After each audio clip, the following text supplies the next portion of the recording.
Welcome to the latest episode of Weekly Immigration News by RajuLaw. This week, we brought to you 4 latest updates in the immigration arena.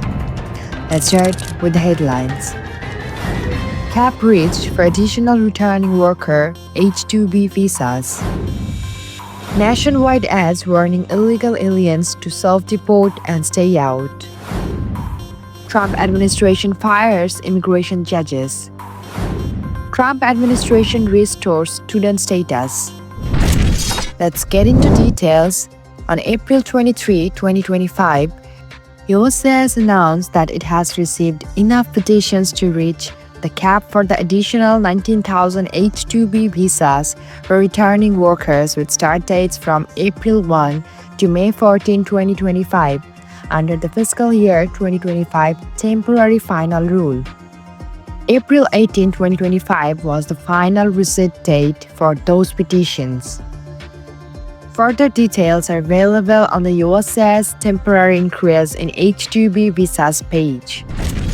Next up, on April 21, 2025, Secretary Kristen Noem announced a new nationwide and international ad campaign urging illegal aliens to self-deport using the CBP Home app, warning of $1,000 daily fines, imprisonment, and deportation if caught.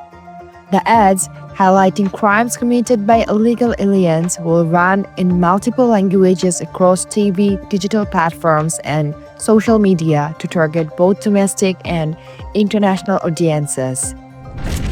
Moving on, the Trump administration has fired dozens of immigration judges and court staff, raising concerns about political interference and weakened due process for immigrants. Critics warn the move could worsen the case backlog and pressure judges to fast-track deportations.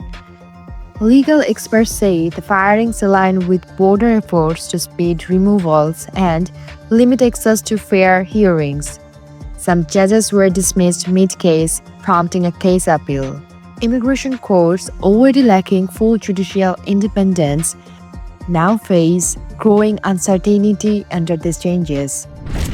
Finally, the Trump administration temporarily restored legal status for thousands of international students after facing a wave of lawsuits, though officials warned visa terminations could still resume.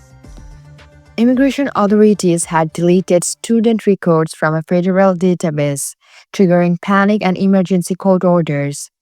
Although SEVIS access has been restored, students still face uncertainty about deportation risks. Lawsuits continue, with judges questioning the legality of the administration's actions, especially concerns over targeting students for minor infractions or political speech.